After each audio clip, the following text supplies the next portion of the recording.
Hello to everyone. I'm happy to welcome you all here today to Open Supervision with Alfried Laengle. Supervisions help us with professional development, experience exchange, and allow us to use the implementation of theoretical knowledge to actual practice.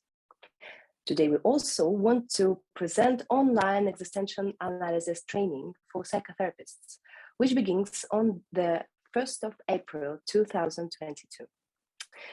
The pandemic times moved the world online.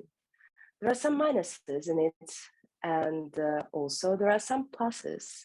One of the big pluses is that education, which was unsuccessful in the past, is currently available online to many people. I will give you some more information about GLE International. The GLE International Training Program was created by Alfried Laengle in 1991 and is based on foundations developed together with Viktor Frankl, as well as Laengle's own later research. Today, this highly successful training course is taught in North America, South America, Russia, and across Europe. In the UK, GLE International Program are developed by the Viennese School of Existential Analysis and Logotherapy. Let me introduce you Alfried Laengle. He is Austrian psychotherapist, clinical psychologist, and existential analyst. Dr. Alfried Laengle collaborated closely with Viktor Frankl, as I said before, for many years and developed a new direction in psychotherapy called existential analysis. Existential analysis is now viewed as one of the most influential phenomenological approaches to psychotherapy. Dr. Laengle is the founder and former president of the International Society of Logotherapy and Existential Analysis, GLE International. He also founded the state-approved training school of existential analysis psychotherapy in Austria and is a former vice president of the International Federation of Psychotherapy. This is Anna Daniel Kochler, and this is her feedback about her studies in existential analysis. Since joining existential analysis, I perceive both my inner and outer world with a more holistic pair of lenses. This program has helped me build a strong foundation within myself, parallel to giving my life a completely new paint of color. I'm living my life more authentically and meaningfully, with more clearly on myself, relationship with others, and my contribution to this world. I feel immensely inspired by the rich teaching of EA, allowing for an in-depth approach to understanding human nature from a somatic, psychological, and spiritual perspective. And another student is Olivier Baudouin. This is his feedback. The EI program has changed my life. What a word. My personal and professional life. Within a safe and dynamic environment, the discovery of EA and its day-to-day application are revealing how much life can be fulfilled. The program is complete, instant, transformational, and leads to a better understanding of oneself and others. I wish I had encouraged EA and Alfried Laengle's teaching sooner, but I am so grateful they both will be with me from now on, accommodating me every upcoming day. I hope you will join us in our training that will start on 1st April 2022, and it is really good opportunity to join this program. And now Nicole Toma will present us a case, and Alfried Laengle will supervise her. Hello. Thank you, Julia, for this brief introduction and this connection with the program we already run in London since 3 years.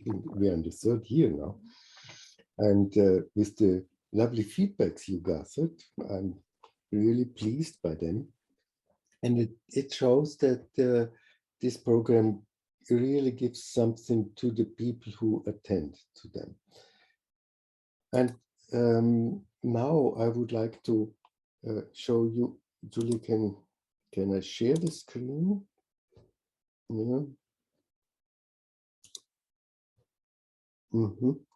I would like to show you a bit, give a brief introduction, a brief idea of what is EA, and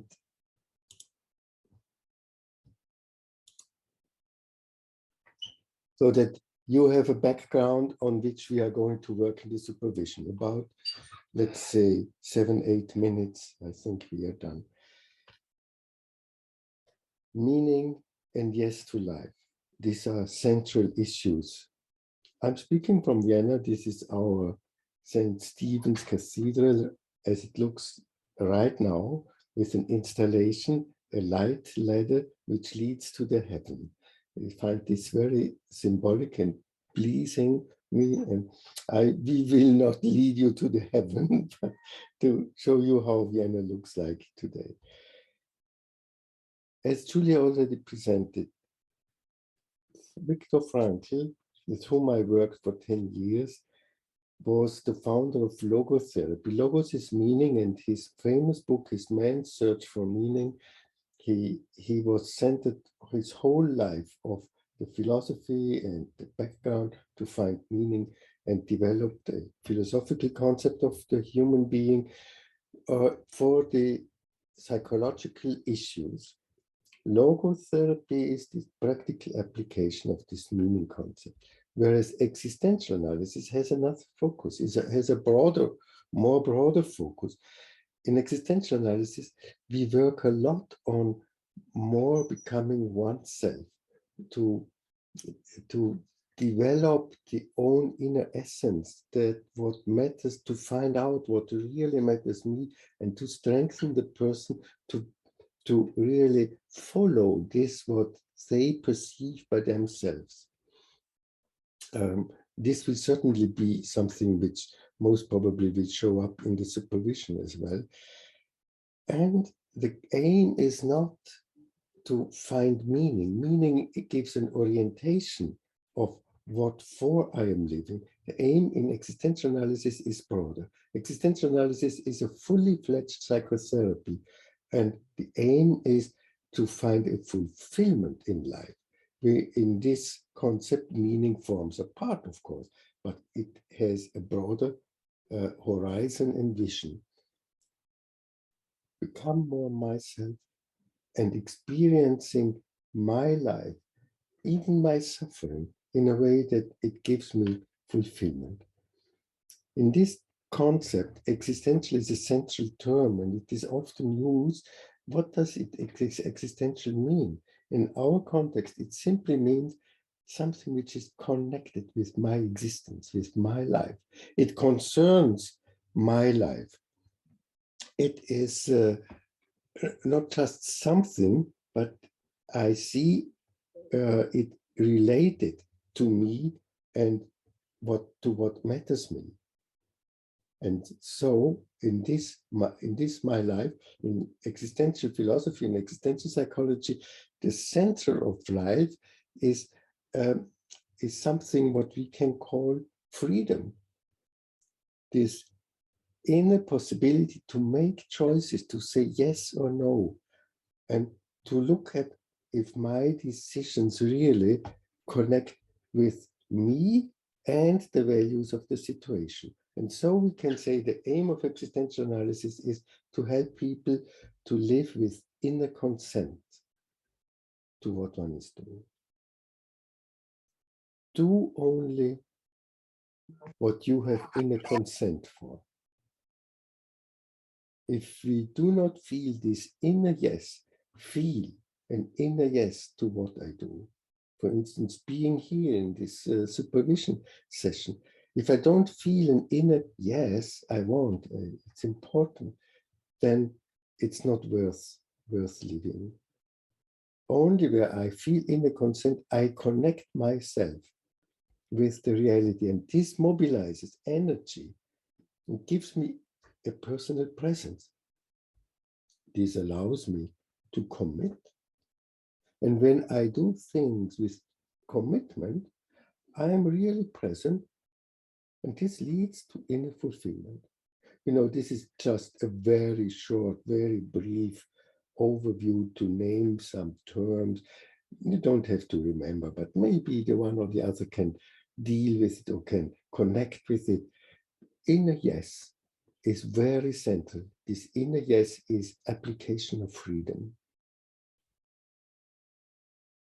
On the way to work on this, we encounter obstacles, and so we have to deal with the basic structures of existence, the world, the facts, our life, the fact that I am me, a unique person, and that I am always in a wider context.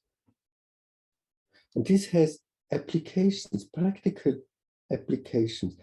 In the world, we have to deal with perceiving of facts and possibilities. In our work, this forms a great deal, and we will see if this will show up in the supervision afterwards. To deal with life, which means to connect with feelings and to see the values. To being oneself, this sensing and being me, that my authenticity, my identity, to find my identity and authenticity in what I do, that I'm not just obeying or performing orders, and to see myself in a wider context, which means that I contribute to developing and to becoming, that things can grow and thrive and open up a future. As a result, these cornerstones are so basic that we are constantly occupied with them, and they form our 4 fundamental existential motivations. With them we work a lot. They form the structural basis of our concept. And now it becomes a bit too much maybe, so don't be blurred or bothered. To be in the world means to look at what I'm able to do. To connect with life means to look at what I like. To really be myself, I check what I may do, what corresponds to me, what is important to me and to others, the ethical dimension. And the 4th dimension, the context, leads to the question, what should I do? This is the question of meaning, the 4th dimension. And this leads to a holistic will. When all these dimensions are fulfilled, we have a holistic will. We come to existence on a table. Here, the platform of the table is the existence, a will with inner consent, based on 4 legs. I can, rooted in the world and the facts. I like, rooted in the life. I may, rooted in the person. I should, rooted in the context, and leads to meaning. So this should be enough for giving you a short idea. I want to mention that the concept of existential analysis is quite in large areas different to logotherapy, because we do not give suggestions or ideas what could be a meaning. Sometimes, of course, we do. We look at what is moving this person from the inside. In most supervisions, this is a focus. And we look what moves you, what is mattering you. And as such, we go forward with what they say, with what they bring, express with their voice, with their face, how they look. And this approach or this procedure has the name phenomenology. Phenomenology means looking at what is essential for this person in their life. And when we live our life, essentially, this leads to fulfillment. This leads to, then we find inner consent. If we don't live according to our essence, we become disturbed, and these are the reasons why so-called coping reactions start, which protect us from further damage. So, phenomenological approach in the opposite is to make interpretations. We try not to make interpretations, at least for a large period in our therapy. But this should be enough for now, just to give you an idea. And we now look at our supervisee, Nicole. She is also from Vienna, as I am, and you were so nice and helpful to present a case and ready to present a case. Nicole, welcome. Would you like to present yourself briefly? Yes. Sorry, Irina, can you switch off the microphone? Irina, please switch off the microphone. Thank you. Thank you. My name is Nicole Toma. I'm a former student of Alfried, and I can consent with the statements before that the education really added to my life, not only to my professional, also to my personal life. I have a better understanding for me and my surrounding than I had before, and I feel fulfilled with inner consent, as Alfried said before. I feel blessed that I can be here today, that you invited me to present a case, and that we can reflect about it together. I will start with some facts and my impressions of the client. Further on, I will give some insight on our journey so far, and in the end, I will try to formulate some challenges I have at this point now. I will call the client Kate. She came to me 5 years ago only for a few sessions, which were paid by the public insurance. And at that time, she was 20 years old. After 15 sessions, she felt better and thought it's good enough, and so she ended therapy. We didn't have contact for 5 years. Meanwhile, I moved my praxis to another district. And in April this year, she called... Nicole, sorry. Why did she come 5 years ago? What was the theme? 5 years ago, she came because she had a lot of anxiety and panic attacks. She couldn't go out or take a shower while she was being alone. Or at that time, she lived in a shared apartment, so with 2 other students, so she seldom has been alone. But when she's been alone, she was very scared. That was the reason why she came 5 years ago. So she was scared to go out. She couldn't out of her flat, yes. Out of her flat, yeah. She couldn't. You say even she couldn't go for a shower.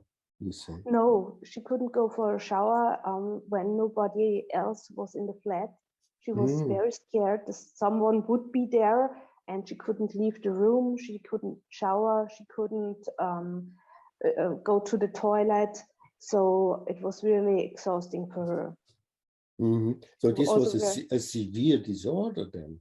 Yes, she was totally scared of falling asleep and to eat because she was afraid she could choke on it. So this shows that this was a really severe suffering she had, and it was combined with the fear of death. And she would have needed more therapy and not just ending with the disappearance of the symptoms. But in 15 sessions, you worked so far that she was more or less free of her symptoms. The severe symptoms, like not being able to leave the room, but she talked herself always in our sessions, it's fine, otherwise everything is fine. So I was wondering at the time, because it didn't make sense to me, but now I understand it a little better, because maybe I should start a little bit in her appearance, and then it will explain it a little bit later. Yeah. Yes, her appearance, she's a young and very slim, beautiful and natural looking woman, dressed casually. She arrives punctually to our meetings, and her speech is clear and easy to follow. She studies process technology on the TU in Vienna, and she's from Upper Austria. She came to Vienna to study here. And since 3 years, she lives together with her boyfriend, who is very supportive. To her biographical background, her parents had an on-off relationship for about 20 years and finally divorced 2 years ago. There are 2 younger brothers. To one of them, she has a good relationship. The other one has aggressive impulses, like her mom. To her mom, the relationship is very difficult because her whole life she has been throwing tantrums out of nowhere. And whenever Kate visits her mom, it's so exhausting for her that she can't do anything for days after the visit. To her dad, there is not much relationship.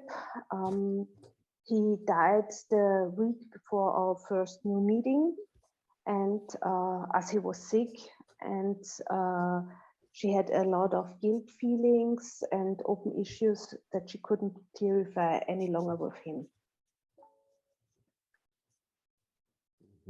So her dad died the week before she came to the new series of sessions. Oh, this was very recent, yeah. And she had guilt feeling. Why? Because she didn't visit her dad before he died. She wanted to do that for half a year, but didn't manage to do so. So there were a lot of guilt that she didn't manage to do that. Were there open issues which she had to deal or wanted to deal with him, or was it just that she didn't see him before he died? It's that she didn't see him, and there were also open issues like that he never protected her from her mom, that he knew what was going on, and he didn't stand up for the kids. So kind of also felt alone with him, abandoned. Okay. We could address these issues very good. But why did she come now after 5 years? She looked for you and again.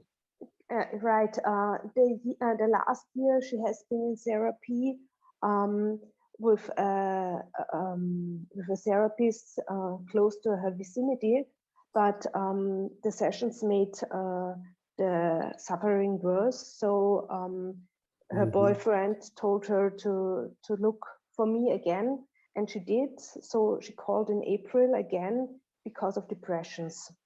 She couldn't write her master's thesis, and she wanted to have some help with her family to gain more distance and to get out of the hole where everything is pointless.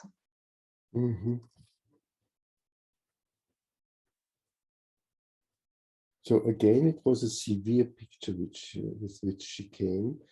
So this time it was not anxiety, this time it was depression, which blocked her so much that she couldn't go on in writing her master's thesis. Yes, and that harmed her on the level of self-esteem. It was very hard for her because performance was very important for her. It was the only way in her family to get appreciation, and her self-esteem greatly depended on it, naturally, in this case. So we worked on acceptance of herself, of her situation, not being able to finish her studies for now, and that made it easier. The heaviness, the numbness became lighter, shorter the periods, and less severe. So you basically worked on self-acceptance and in other words, letting be what is there, letting herself be in her depression, and not claiming too much from herself in that sense. Yes, in that sense, in accepting that's where she is, and not looking at where she wanna be, in taking serious what is and not what should be.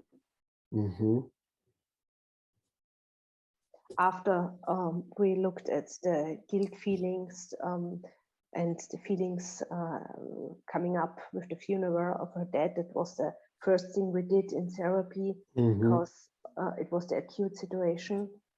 And yeah, this was imminent, a week after the death, and her guilt feeling. So, and you did a grief work also? Or? Yes, there was not much grief. There were more anger and guilt, less grief. So this was the thing with which you started the scene. Yes, that father. Was very, yeah, right, with the father, but in the situation with her father, when she had to clear out the apartment of her dad, there came a lot of difficult situations with her mom, and she realized how much energy the contact with her mom drained from her. So she reduced the contact to a minimum. And that also made that she had a little bit more energy than before. But still, she was struggling with getting up in the morning, working on her master's thesis. It was still hard. And she was able in this depressive mood to delineate herself, to set boundaries towards her mother. Yes. She realized every time, in the beginning she didn't realize it, but after a while she started to see that every time she is in Upper Austria with her mom, that she really wasn't able to do anything for 1 or 2 weeks afterwards, just lay in bed. So she realized I need to reduce the contact, I need to stop. So she perceived her mother as being a leak for her energy. She was draining her energy, and so she stopped contact with her, which helped a bit. Yes. Yeah. In the chat, there is a question: when did the father die? And you said a week before she started in April this year. Yes. Okay. So you started with father guilt feelings, with self-acceptance, acceptance of the depressive state, and the perception that her mother drains her the energy and she needs protection from her, and she was able to do that with your help. Yes. Those were the issues which worked out very well.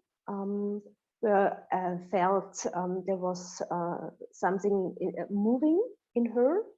But how many sessions about did you need for this section, and how many sessions in total did you have? 5 years ago we had 15 sessions, and since April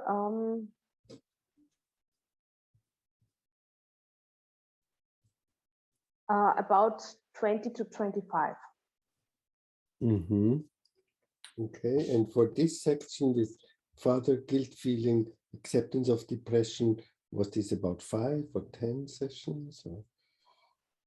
It's hard to say because in the beginning it was the father, but the issues weren't always separated. Yeah. So some issues came up again after 3 sessions about something else. So I would say yes, maybe it's 3 sessions, then again 1 session after a few others, something like that. Okay. Thank you. And what turned out when you have worked on this?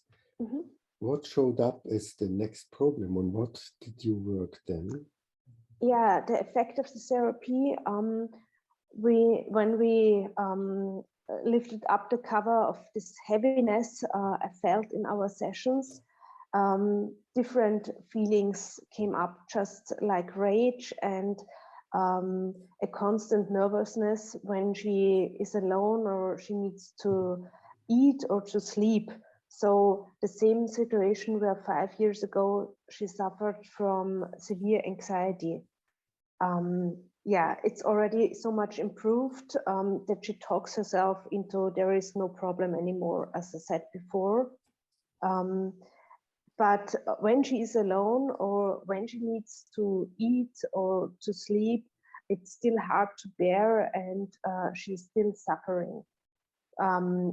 She understands why she talks herself into there is no problem anymore, because it was her way of dealing with the aggressive behavior of her mom, because she couldn't talk to her or express herself how she felt. So the only way she could deal with the aggressive behavior was to say it's over and there is no problem anymore. So this means she must have been very lonely in this period with her mom, when her mom threw these tantrums and she didn't find any help, and the only issue or the way out which she found was to talk herself in there is nothing real happening, or it's over, or in that sense. Yeah. Yes, right.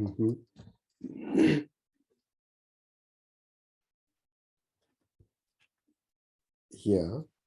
And so, did she realize that she was somehow betraying herself in this talking into no problem? In the beginning, she didn't. So we talked about it when she came back after 5 years. We could talk about it, that there are some parts that she thinks she's fine and on other days she doesn't. So we could talk about it, and then she realized why she felt like there is no problem, and why she tells herself every time again that there is no problem, even when she experienced it 1 week ago, that there is a problem. Yeah. When we were looking at her constant nervousness, she connected it with 2 situations that she thinks they are being crucial for her state. The first one happened a year after having moved out from parental home. She experienced visual field losses and signs of migraine, paralysis. So she couldn't see or talk. And after a while, she was diagnosed by migraine with aura. But the experience scared her a lot, and it really shook her ground. The experience of not being able to talk or sometimes can see lasted for a few weeks, and then she became migraine medication, and it disappeared with that. So this was really something like an aura of the migraine. Yes, yes, But this is extremely strong. Yeah. yes. Wow. Yeah, so it scared her a lot, which I can understand. If her body doesn't move or act the way you're used to, Yeah. it must be scary. And when you say she had a visual loss, so Yes, there were parts of the field of her visual field where that were only black, like yes. this. Like one part of her face was like paralyzed. So, or her arm, she couldn't grab something. It didn't work anymore. Wow. Yeah, she wanted to talk to someone and only nonsense came out of her mouth. But it didn't make any sense. But she had a voice. She had a voice, she had a voice, and also the grabbing, it just didn't work. Like she couldn't grab the apple, but she grabbed somewhere, you know. So after a while, she was diagnosed with migraine with aura. And this didn't happen again. There was no relapse later on. Sometimes when this starts to happen, she knows what is going on, and she takes the medication, then it disappears, and so she's no longer scared of that. Okay. That's one situation. The second situation she links to her state is happened in the same summer. She was shopping on a busy shopping street in Vienna when suddenly a stranger came up to her, went to her, and voluntarily stepped on her foot and carried on with an evil grin. So this situation made her very insecure under a lot of people because she couldn't find an explanation for his imprudent behavior, that he just came up and stepped over her boundaries.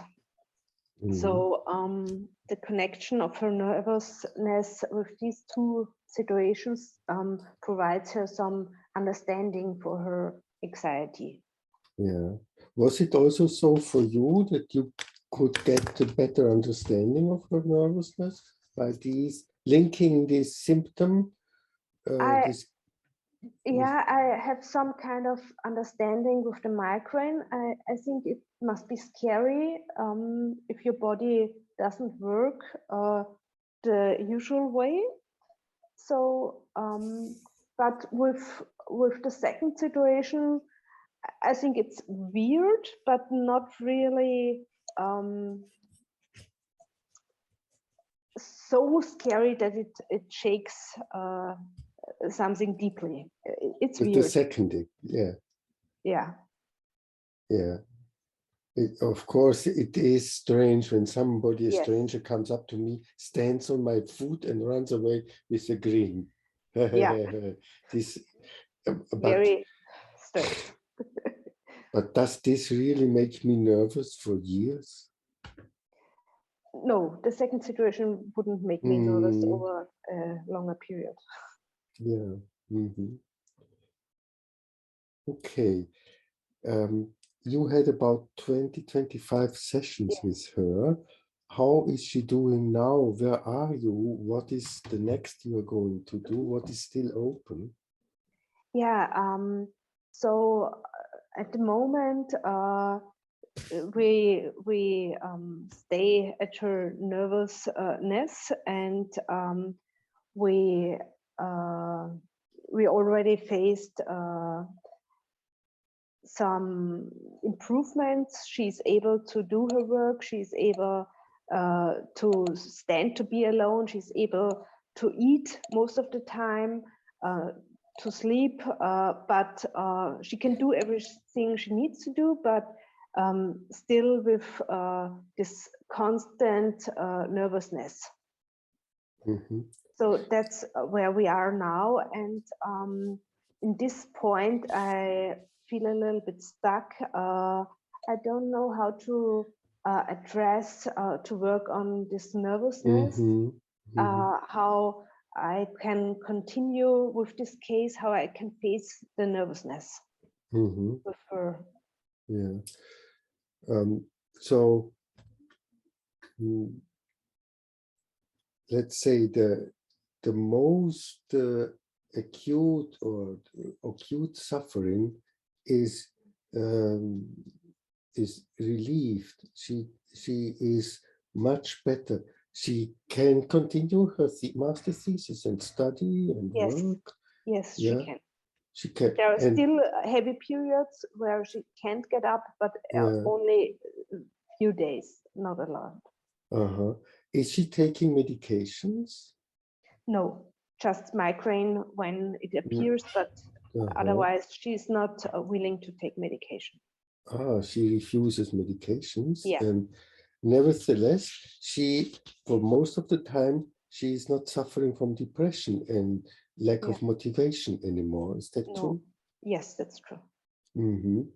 And her anxieties, which still accompanied her depression, are also improved. They are not so strong anymore. They are still there somehow. Yeah, they're more like a constant arousal in her. They are not like panic attacks as they have been before, or not that she can't do anything, but she can do everything she needs to do, but always with a constant arousal, constant nervousness, which always accompanies her. She can't get rid of this nervousness, and she wants to overcome the nervousness. Yeah. So now you connect nervousness with the constant arousal as a result of her anxieties. This connection you made now, she didn't make this connection. Is this something you perceive now, that the anxiety is a constant arousal in her, you describe? Yes. Can this be her nervousness? Yes, I would say so.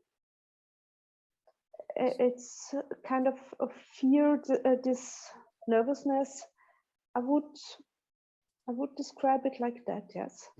So instead of nervousness, could we say that it is more an anxiety which she is not so clearly perceiving as an anxiety, but it makes her tense, nervous. She's in a constant arousal. Yes. So her constant nervousness seems to be somehow like a disguised anxiety. She is not seeing the connection to the anxiety, but connects it, makes an own interpretation from where this nervousness comes or how it is connected. And having an own interpretation and a cause which produces the symptom, this gives already some relaxation or some relief, because I know how it is connected.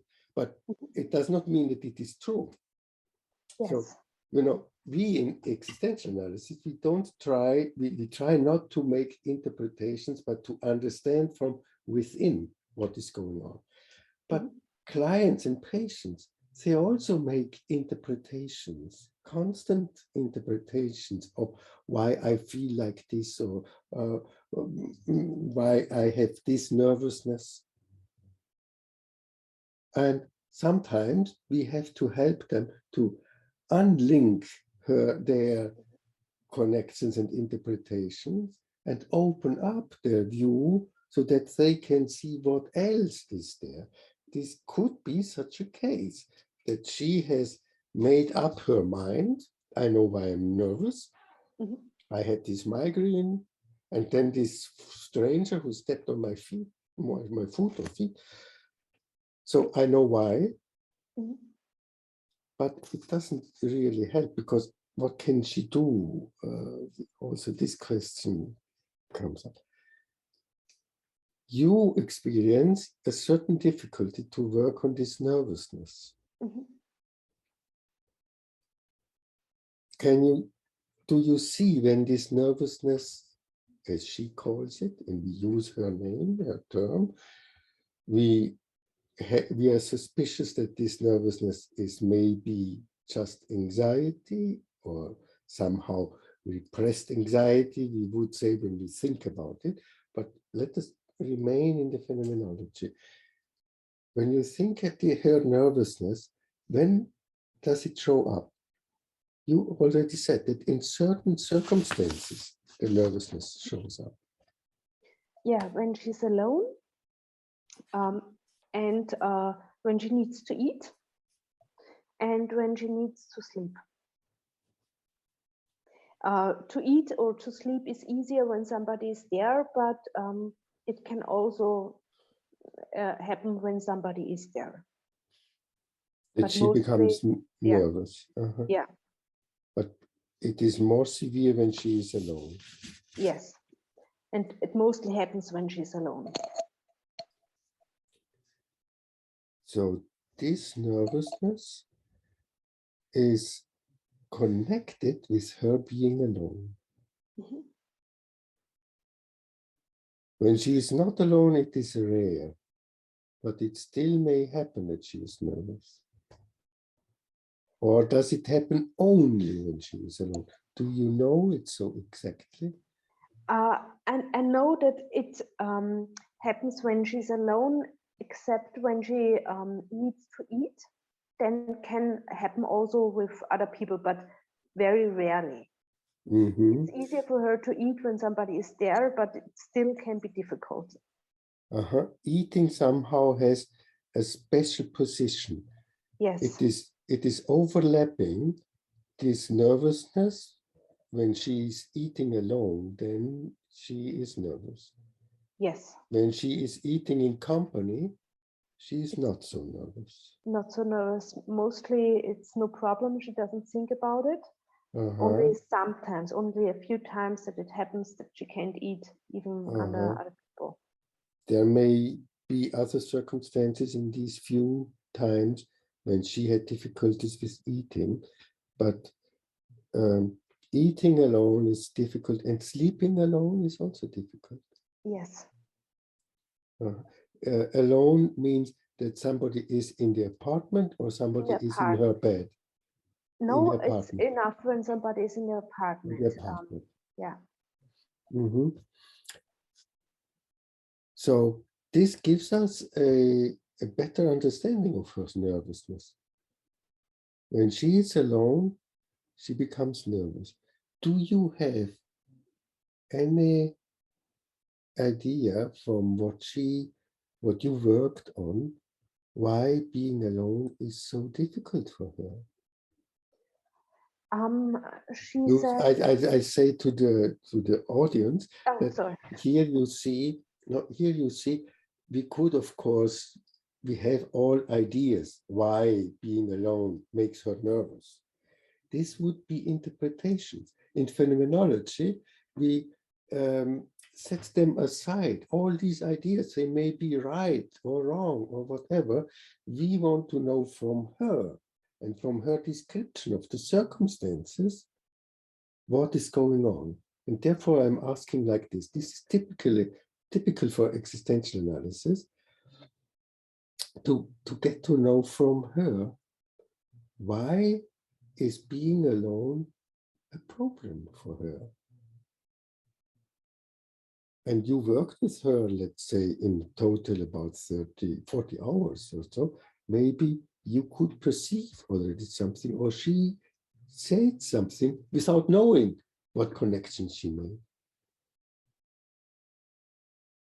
Do you ask me now? Or now I ask you. Okay. Yeah. What is your understanding so far? I understood two things. First, she's not used to be alone. For example, she said until she moved out, she's never, not once, alone in the house. There is always somebody there. So it's something new she doesn't know. And the second thing she said was that she didn't like to be alone with her mom. She always looked at least a brother of her is here, because together it's not that hard to deal with her. So for me it was unrare that an adult never experienced to be alone in a house, in a flat, for a night or something. So that's unusual, I think. And also the feeling of being afraid to be alone with your mom is something that... When she is alone, do you know what she is afraid of being alone? What can happen? In eating, she's scared to choke. But she is nervous when she's alone, just when she's alone. She can't say. She does not know. She has no idea. She does not know. And did you work on this or a bit more? I was trying to ask and to look at it, but it's nothing I could... she always passes out the questions. She passes away. Yes, yeah. She escapes. Yeah. She escapes this question. So this question is a difficult question for her. When you would ask her, Kate, when you are alone, do you fear that something can happen? Or is it more or less just a disagreeable feeling, an unknown situation, and something you are not used to?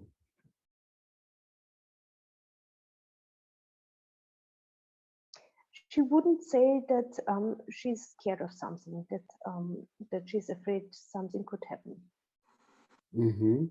She wouldn't say that. I'm not sure if it's just a disagreeable feeling. So, as far as you know, for her, you have a tendency that she would go into this direction, that being alone is disagreeable, painful, makes her insecure, and something like that. Yes. And so. it is nothing concrete, like, it could be mother who throws another tantrum or so, and she's going to hurt me or so. No, it was 5 years ago. There was a clear vision she was afraid of, that somebody could be in the flat. We worked on that. She's no longer afraid of that, but there's still some unpleasant feeling. Unpleasant feelings. Nothing concrete. Nothing concrete. So it is awkward to her, odd. She doesn't like. She is always with her boyfriend? How is this relationship? No, she's not always with her boyfriend. That's why it's at the moment very hard for her. He took a job where he's 3 days a week not in Vienna. So she is 3 days a week on her own. So that's a new suffering for her. Yeah. Did this contribute to her depression? No, it happened after the depression. Maybe we should interrupt here briefly and look at the beginning of her depression. In April, she came with depression. Do you know why she felt depressive?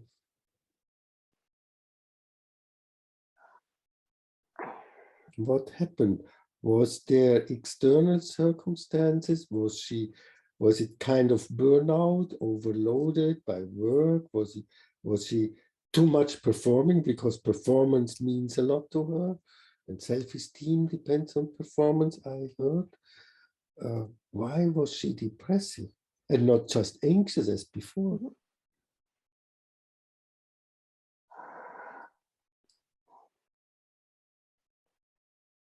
I would say performance is surely a part of that. Performance which exhausted her.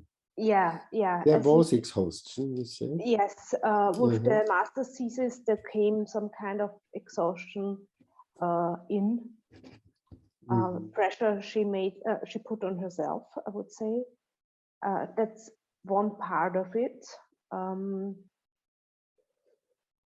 But I also think that that she had a tendency to that before, but it became severe and hindering.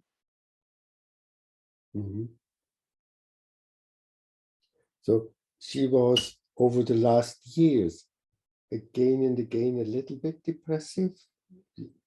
There's a tendency towards depression. And what happened that it became so severe in April or March, or maybe a half a year before? Because she was in therapy. Yeah. Was it just a constant exhaustion because of too high performance? Or was it that her boyfriend started to work outside Vienna 3 days per week? I don't think that it was the boyfriend. I think actually she didn't feel good 5 years ago, but didn't realize a lot of it. I think it's more that it became aware to her what's really going on in her. I think this is something important what you say now. It is strange how you described her therapy 5 years ago. When the acute level of the symptoms had improved, she stopped it and talking herself in saying everything is good, I feel fine. Was it so? Yes. Yeah. And you had the feeling clearly, this is not true. You should not stop now. But did you speak with her about it, that she needs more? We talked about, and I told her that I see that there would be a lot we could work on, but she wasn't open to that. She didn't open up very much in our sessions, just when it was acute. That she worked on this one piece when she couldn't put it away, but afterwards she didn't really open up very much. So as a phenomenologist, what is your impression of her 5 years ago and now? How does she appear to you? She did not open up, you say. 5 years ago, she was more, she puzzled me. She puzzled me, like I didn't really get what was going on for her. She didn't communicate very openly, so that was hard. Now I have a little bit a different feeling. I feel there's trust between us. She opens up, and I feel she gets to know herself a little bit better. She is open to herself more, and that's why she's open to me a little bit more than before. So she comes out of a very functional life, if I understand correctly. Yeah, not very emotional. Feelings do not play a big role. Just root, performance, and work, and now she's closer to herself. And does this mean that she feels more how she is, how much she lacks in her life, Yeah. what happened to her, how she was traumatized, damaged or so? Could this be the background for her depression, that she felt more now how bad her state is, her bad inner state is? Yeah, that's how I see it. Yes. Yeah. So this makes it understandable that she became more depressive, because under this depression there shows up the anxiety again. And this not being able to be alone, which makes her restless, moving, stimulated. Yeah. So do you have an understanding? Do you see something what she maybe did not express so far, what this restlessness or this nervousness could be connected with? From her biography, from her background?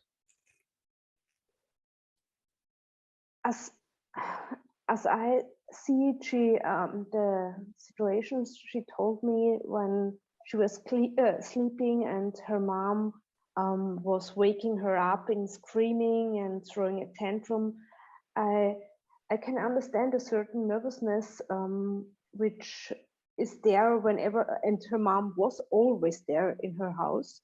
So I understand that there was no secure place for her. There was never a place where she really could She feel was safe. not safe. Yeah. No.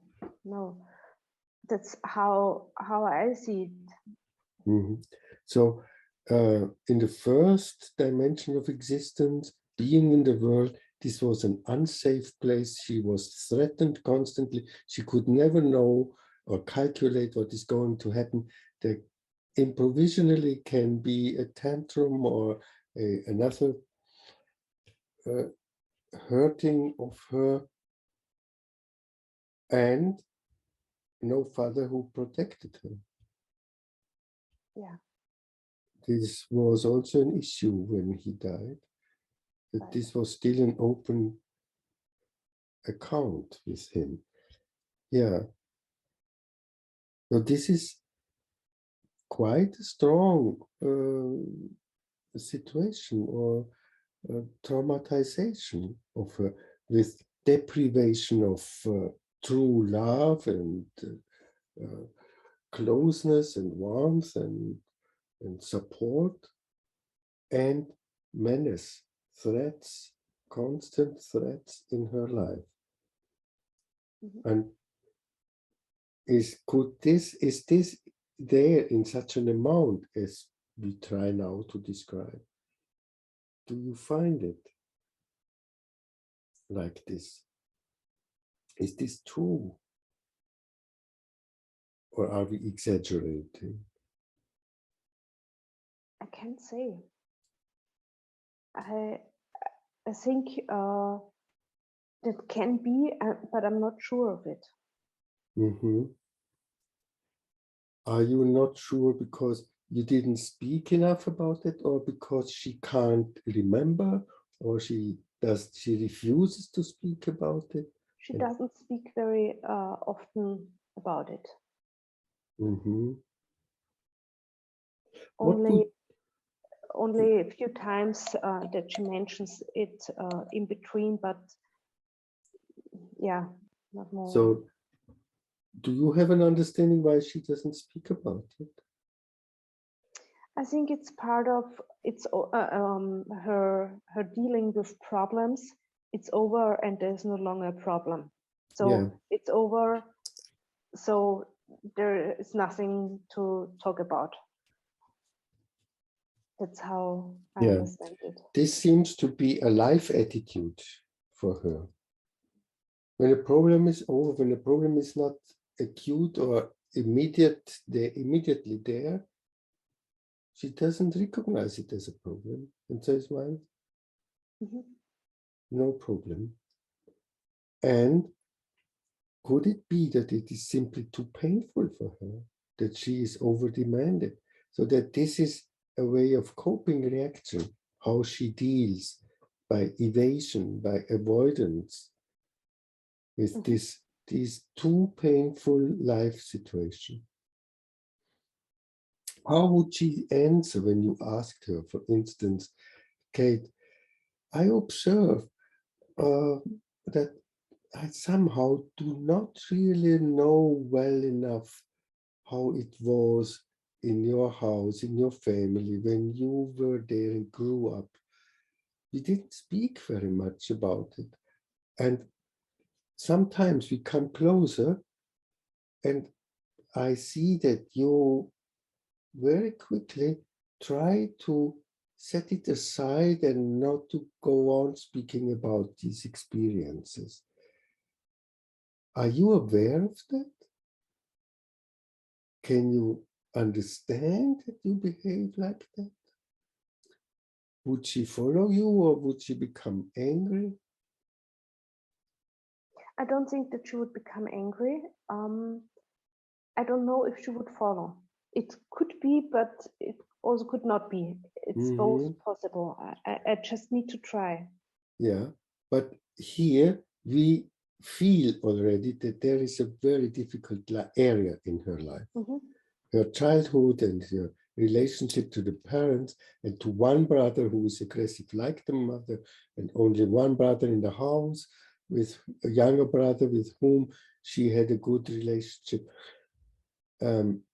Here she needs assistance and closeness and your presence as a therapist, in the way like to say here, yeah, when we think about this nervousness which you have, and also the anxieties and maybe even the depression which you had, this shows me that you had a real psychic suffering and there is still something around. It is quite better now, but there is still something around. Could it be that it is connected with your life experiences from former times? So I would really like to go with you into your home, into your house, and to accompany you, and that you tell me what the one story or the other story, not too much, just from time to time, something you remember. And when it is too much, we stop it. But as far as you can tell me, so that I can get a better picture of what was going on. And for her, it would be a possibility to see clearer what was going on and to start to work on this background. Could it be for you that this nervousness is maybe not so directly to be afraid of something? We had this idea that it is maybe anxiety, or you connected it. There may be an overlap, but that it is like your psyche telling her, Kate, you have so much suffering in yourself. You can't just go on into a normal performing life. You have first to heal your wounds, to become strong enough for an adult life, and to be able to really be alone, because so far, with your behavior, with your intention to perform, you leave yourself too much alone. You are not standing on your side. And then you are really lonely. You know, loneliness means there is nobody. To be alone means I am with myself. I talk with myself. I have an understanding of myself. Mhm. How does this resonate in you? It feels good. I feel like it could be a way to face it, to encounter it, and we will see how far we can go and how much she wants to share. But I think that's a way, a possibility for me to encounter her in this phase. Yeah. Yeah, this would mean that you leave the level of symptom treatment and go deeper and work on the background of these symptoms. But she has to learn it first. She is not yet able. She doesn't have the words. She doesn't know what it means. And she may be afraid of the pain which shows up. And so it needs a soft procedure, always protecting her, looking for support and deep breathing and good relationship. And you say she is now trusting much more than she was in the first period. So this gives the basis that you can proceed in this deeper level, which is certainly needed. Thank you very much for this to help me to understand it a little bit better and to encounter her in this nervousness. Yeah, yeah. Your work was very good, and you helped her a lot. And now, I think this was a great game that she realizes. She is talking her into having no problem whenever the problem disappears. And this is her biggest obstacle, which makes her suffering. And the suffering tells her, Kate, you cannot continue like that. But now she realizes it. But this is the chance that you have. Yeah. Yeah, thank you. Thank you very much, Alfried. Thank you, Nicole. We will have some questions, certainly, from the group. Before we go over to questions, I would like to give a short presentation or idea of the training, because this we are starting in April 1st, a new training. Our training in psychotherapy in London will be online and will last 4 years in seminars and then 2 years in supervision and additional self-experience, combined with practical work and placement and a master thesis of at least 80 pages, which has to be written. This program in our next program is being presented as a program combined with the University of Salzburg, which leads to a Master of Science in Existential Analysis. And you get a diploma of Existential Psychotherapy in really international. Our training is a very professional training and has these central structures of theory, and also, since it is a master's diploma, it will be theory of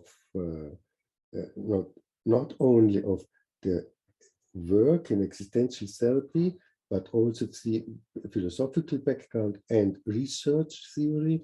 And you get guidance in doing research work and writing the thesis.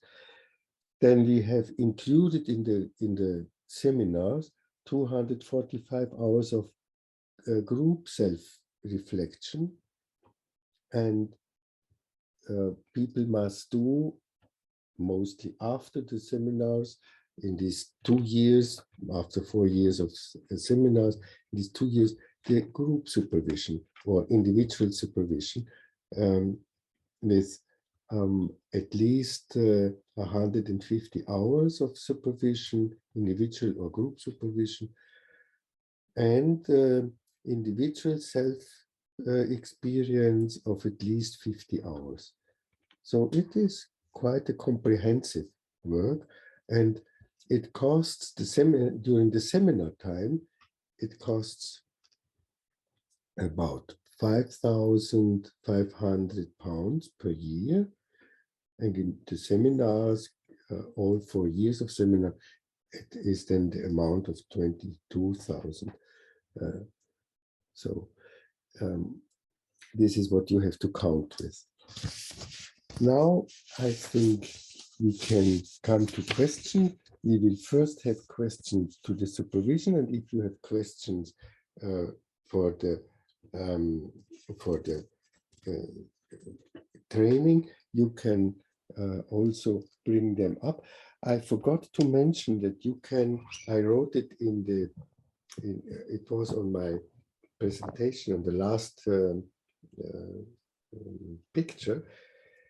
There is a journal from students, for students, from professionals to students in English and Spanish at the same time.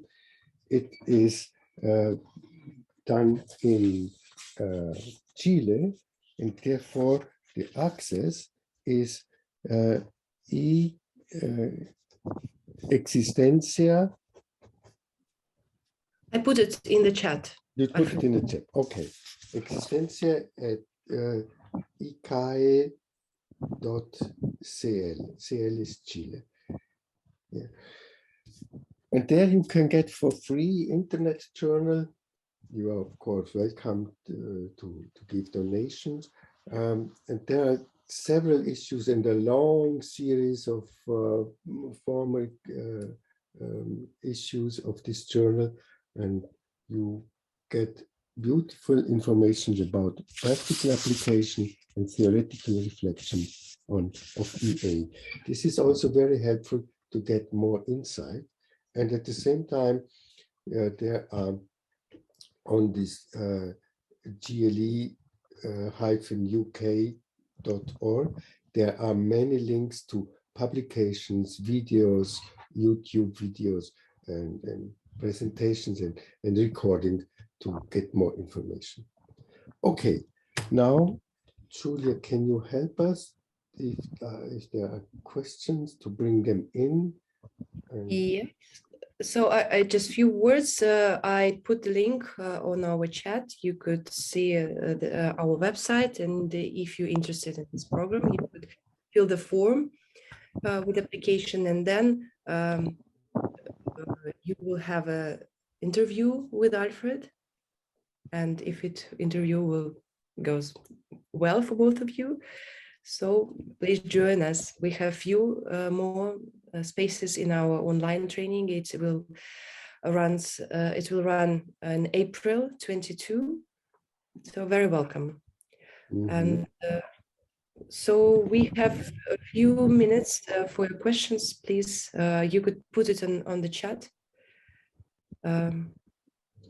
Questions about supervision, about program, about maybe existential analysis. Very welcome. Any questions or comments, maybe?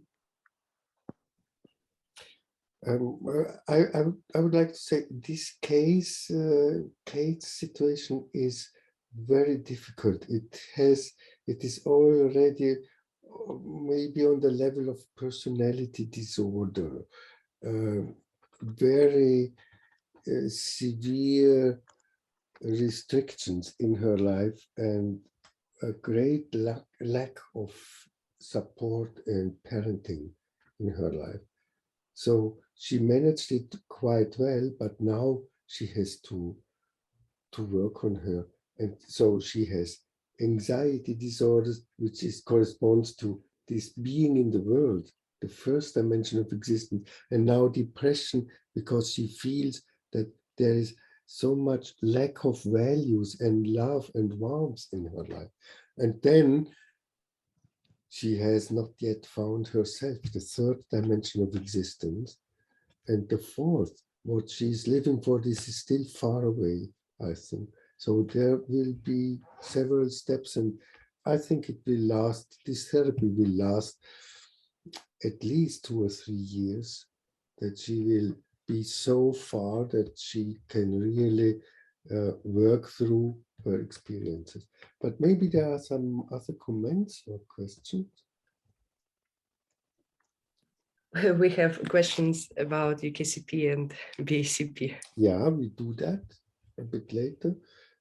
First, questions for the supervision. Yes, there is one. Yes, there is one question in chat. Can it be that when Kate is alone, she feels the presence of her mother, who was always there and still remains in her head? Yeah, this can be the case. We do not know. And when we have such an idea, we go on and ask her, Kate, when you're alone, do you feel the presence of her mother? Are you somehow connecting with her mother? Is her mother in your life? Does she play a role when you go for a walk or when you are studying? Or do you just, don't you think at her at all? And even that does not, what she is going to answer, does not mean that it is the full truth. It is what she is aware of. But to bring up such a question may work in her, and if she wasn't aware that her mother has more presence than she believes, with this question, after a while, she may observe, oh, maybe this question has more truth than I thought before, because therapy is a constant process. And to give a question helps to open up a door, and after a while, we can enter another room. So we ask her. We do not say it is so. We ask her, and what is important in our therapy is the dialogue, that we speak about it and that we exchange what I see, what she feels and sees and remembers. And so together we complete the picture. Thank you. Mm-hmm. Another question, if we will look on this case like on Gilead program, so we can see that she have problems on her first motivation because she feels alone, and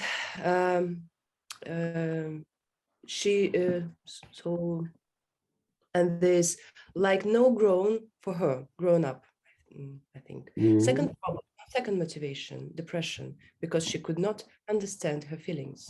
Is it correct?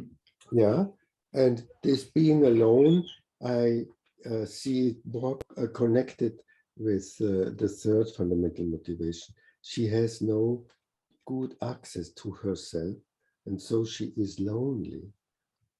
And this scares her because she has, in addition to not having access to herself, she has a scareful past and a weak ground on which her existence is based. And so this shaky ground, this not having enough protection and support, not having had enough protection and support, this in combination with her loneliness and the lack of values and love makes a complex picture.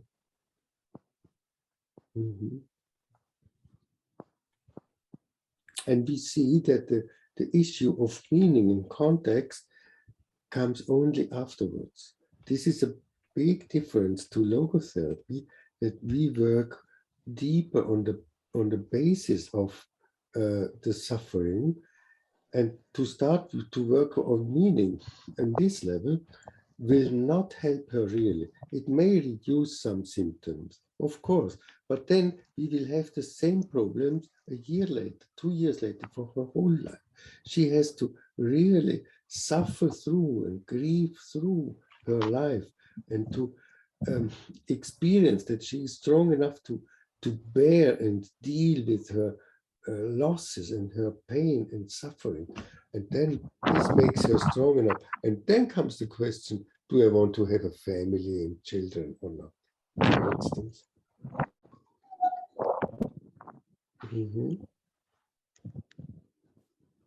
Hysterical personality disorder, according existential analysis. No, I wouldn't say it's a hysteric. No, it is a traumatized personality disorder, I would say, most probably. We do not know enough because we did not enter into this traumatic area. So it seems it needs lots of years. Yeah, healing. 2-3 years at least, I would say. Yeah. And how many years before we will try to make with the trauma? No, in these years we can work on the trauma, but slowly, trauma work needs primarily support and protection, and she must have good experiences of being based, having ground, being related, it feels safe, and then we can go on. Mm-hmm. Did she mother overwhelm her, and the loss of her father become a loss of protection, which in turn might explain why she has reverted to being a child who needs constant supervision and adult support to feel safe? Yeah, her father was not a great support and protection, as we know. So the loss of her father was more, maybe she had some hope, we don't know. She got angry because her father, she sees clearly that her father became guilty towards her. He did not fulfill his parental duty and protect her and be with her. So, and with her mother, this is extremely difficult, and she needs real separation from the mother. This is important. Maybe no longer contact with her, at least for some years. Maybe later on it is possible, but there are situations where such a contact cannot be prolonged or be lived. So I would sense that with her mother there will not be a good contact. Maybe when her mother comes to die, that she can reconnect with her better. Yeah. Mm-hmm. Is it possible that they viewed her father as a victim as well, and hence the guilt? That she viewed the father as a victim? Mm. Or who viewed? Yes, she viewed her father as a victim as well? It is possible, we do not know. Mm-hmm. So, yeah, of course, we should ask her, but she has a clear symptom. She has anger towards her father. And this means, anger always means that somebody is interrupting and something what I intend, what is important, what I am directed towards. And so she wanted to live, she wanted to be in the house, and the father blocked her by not supporting her. So if she sees the father as a victim, maybe, but I think in the forehand, we have her seeing herself as a victim, as a not protected victim. Mm-hmm. Mm-hmm. And maybe the last question, Mm-hmm. I would suggest to work on her resources, things that she does well in her life and when she's alone, to make her more stable in life so she could look and work with a traumatic situation. Would this work? Yeah. Or it is too early for this? No, this is good. We need first stabilization and to look at what goes well and what she can do well. for stabilization, to have a ground on which she can step, and from there look at the abyss of her experiences. Okay. Yeah, I think this is it. And now yeah. we have some organizational questions. Yes.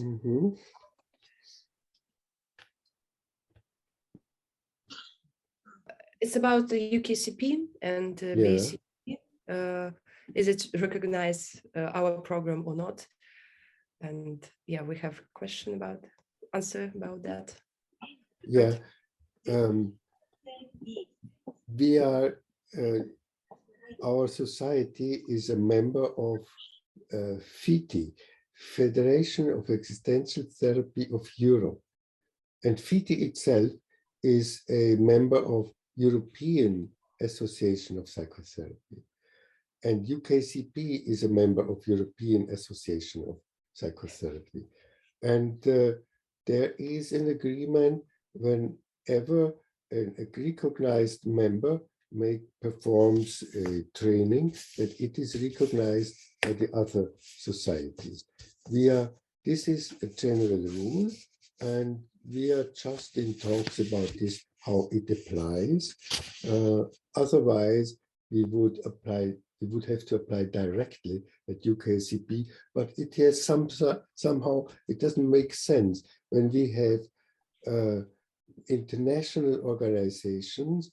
We can't apply in each single country for the recognition, and so FITI and EAP works on this, that all members recognize each other, vice versa, and it is somehow done like this, but some final talks are still open. So we wait we wait for these final talks, and then if not, we would apply in UKCP.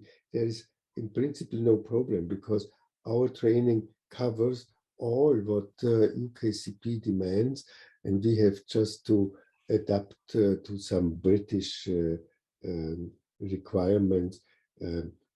We, for instance, have 600 hours of practical work, and I think UKCP just needs 500 hours, and so, and placement is similar, and this is more a formal issue. This is where we are at. Another question: are there opportunities for PhD level students related to EA? PhD we don't yet have at the moment, but with this master's you can go on and add a PhD. Yeah, but this has to be done in, for instance, I'm a professor in the Sigmund Freud University in Vienna, and we have many people in the English program who do a PhD on the level of this master, and then you can do it, for instance, in Vienna in the Sigmund Freud University. Another question about clinical parts. We have two parts of our training. First part is basic training, and second part is clinical part. And one of our participants asked if it's possible to join us only on clinical part. And maybe, Alfried, we have this opportunity for our group that lives in London now. What do you think? In principle, yes, this has to be discussed in person with the person. If the person has no idea of the basic training, then it will be hard, but this has to be discussed, what is the level of training this person brings, and then we can look at that. Yeah, she finished her basic course, but anyway, I put the link on our web chat. Okay. Fill the form, and we discuss every question about this. Okay, what else do we have? And again, we start in April, and we will start online first module, and then in May 2022 we will meet in London for 5 days, and in later person then, yeah. face to face. Hopefully, if there are not many more variants of the coronavirus, who knows how this is going on. Yeah. Later on, we're planning to meet in London and Vienna, so it will depend on our participants who will be joining. Okay, if you have any questions about program, about existential analysis, actually, do you enjoy this supervision? What is your impressions? Thank you, Kate. Hello. Thank you. Yeah, this is. But this is another case. Some of our. Okay. Okay. So if you don't have any questions, yeah. Okay. Yeah. I think we are over time already. Yes. Thank you so much for joining us. Sorry again for organizational issues at the beginning, but we figured it out.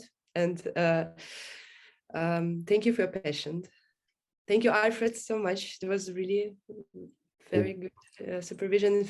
Thank you, Nicole. For I know that it's lots of anxiety when always open up with your cases because it's insecure. But you were very brave. Thank you so much. And it is really hard case. Thank you for inviting me. Yeah, thank you all who listened and showed interest, and thank you, Nicole, and thank you, Julia, for the organization of this. Thank you. Bye. Bye. Bye. Bye. Bye.